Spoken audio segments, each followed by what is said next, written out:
Assalamualaikum warahmatullahi wabarakatuh. Saya Milah Aminah. Di sini saya sebagai pemateri terakhir yang akan menjelaskan materi tentang teori model perubahan Julian Randall.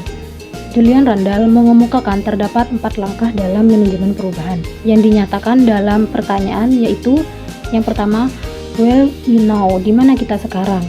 Seperti yang dikemukakan bahwa manajemen perubahan adalah suatu proses pengelolaan sumber daya untuk membawa organisasi pada keadaan sekarang menuju keadaan yang baru yang diharapkan.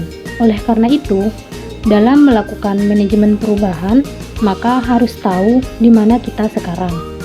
Berdasarkan hal tersebut, terkait dengan manajemen perubahan sekolah, kegiatan yang dilakukan yaitu kepala sekolah melakukan evaluasi diri terhadap keadaan sekolah pada saat perubahan menuju kurikulum baru yang akan dilakukan.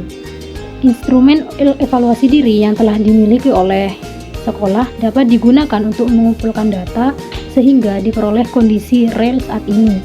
Berdasarkan data dari evaluasi diri, maka akan dapat digunakan untuk menjawab pertanyaan where we now, di mana kita sekarang. Selanjutnya, yang kedua, where do we want to go, ke arah mana kita akan menuju. Tahap berikutnya adalah menetapkan ke arah mana kita akan menuju. Jadi, arah perubahan itu adalah menjawab pertanyaan ke arah mana kita akan menuju. Secara teoritis, untuk menentukan arah yang realistik dapat dilakukan dengan analisis SWOT atau strength kekuatan, weakness kelemahan, opportunity peluang, dan threats hambatan. Yang ketiga, how can we get there? Bagaimana caranya kita sampai ke sana? Langkah selanjutnya adalah menentukan strategi atau cara untuk mencapainya. Secara teoritis, cara yang digunakan untuk mencapainya adalah dengan memperkuat dorongan dan mengurangi hambatan. Dalam kaitannya dalam perubahan kurikulum, maka cara yang dilakukan adalah yaitu yang pertama dengan meningkatkan kompetensi dan kinerja kepala sekolah agar dapat menjadi agen perubahan dari sekolah. Yang kedua, kepada seluruh stakeholders, khususnya guru dan tenaga pendidikan. Yang ketiga, mengidentifikasi dan meminimalkan hambatan untuk perubahan, yaitu merubah pola pikir dan kebiasaan. Caranya yaitu dengan komunikasi dan meningkatkan partisipasi. Selanjutnya yaitu mengidentifikasi dan mendayagunakan faktor pendorong perubahan. Melatih guru dalam pembelajaran, pelatihan terkait dengan penyusunan silabus dan pembelajaran. Kelima, melakukan pengendalian pelaksanaan kurikulum baru. Pengendalian dipimpin oleh kepala sekolah.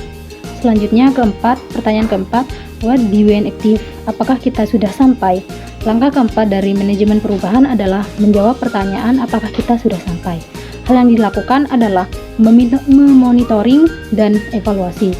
Monitoring digunakan untuk mengetahui seberapa jauh program-program perubahan yang telah direncanakan tercapai. Dan evaluasi yang digunakan untuk mengetahui seberapa tinggi tujuan program dapat tercapai. Materi selanjutnya teori perubahan ADKAR. ADKAR merupakan singkatan dari awareness, kesadaran, desire, keinginan, knowledge, pengetahuan, ability, kemampuan, dan reinforcement, yaitu bantuan. Berikut 4 langkah ADKAR, yaitu yang pertama, awareness, kesadaran, merupakan langkah awal dari model ADKAR, di mana organisasi perlu menumbuhkan kesadaran kebutuhan akan perubahan. Yang kedua, desire, keinginan, merupakan aktivitas manajemen perubahan yang dilakukan oleh organisasi untuk menumbuhkan keinginan dan mencegah adanya penolakan para karyawan untuk ikut berubah. Yang ketiga, knowledge, pengetahuan, mencangkup informasi tentang perilaku, proses, alat, sistem, dan keterampilan, serta teknik yang dibutuhkan untuk menerapkan perubahan. Semakin tinggi teknik pengetahuan pegawai, maka mengenai hakikat perubahan, pegawai akan merasa memahami pentingnya mengelola perubahan sehingga menghasilkan kinerja yang baik.